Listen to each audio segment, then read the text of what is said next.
பாருங்க இருக்கா, அதாவது பக்கெட் எப்படி பிடிக்கணும்னு சொல்லி தர கேட்டுக்குங்க. பக்கெட் வந்து முதல்ல வந்து நம்ம வேலை பழகிறாங்க, இப்படி பிடிக்கக்கூடாது.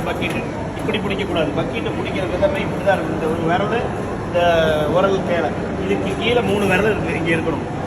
இப்படி பிடிச்சாதான் பக்கெட்டு பிடிக்கிறான்னு அர்த்தம். ஒரு சர்வீஸ்காரரை வந்து ஒரு பக்கெட்டு பிடிக்கிற விஷயத்திலே சொல்லிடுவாங்க எப்பேற்பட்ட சப்ளையர். அப்போ சப்ளையருக்கு எல்லாமே பக்கெட் இப்படி தான் பிடிக்கணும்.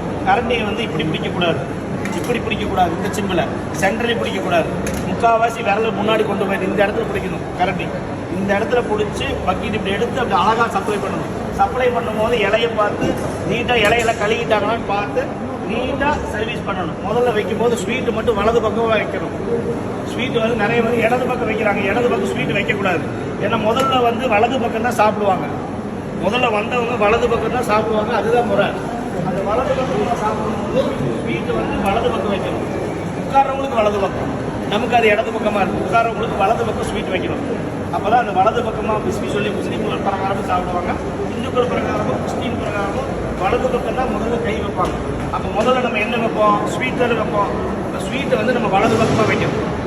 தயிர் சட்னி தொட்டுக்கிறது தான் வேணுங்கும் போது அவங்க தொட்டு சாப்பிட்றது தான் தயிர் சட்னி, ஊறுகாய், தால்ச்சாவெல்லாம் வேணுங்கிறது சாப்பிடுவாங்க. கத்திரிக்காய் கட்டா, இது மாதிரி நிறைய ஐட்டம் இருக்கும். அது வெஜிடேரியனில் கூட்டு பொரியல் அதெல்லாம் நிறையா இருக்கும். அதெல்லாமே இடது பக்கமாக வச்சுக்கலாம். ஒரு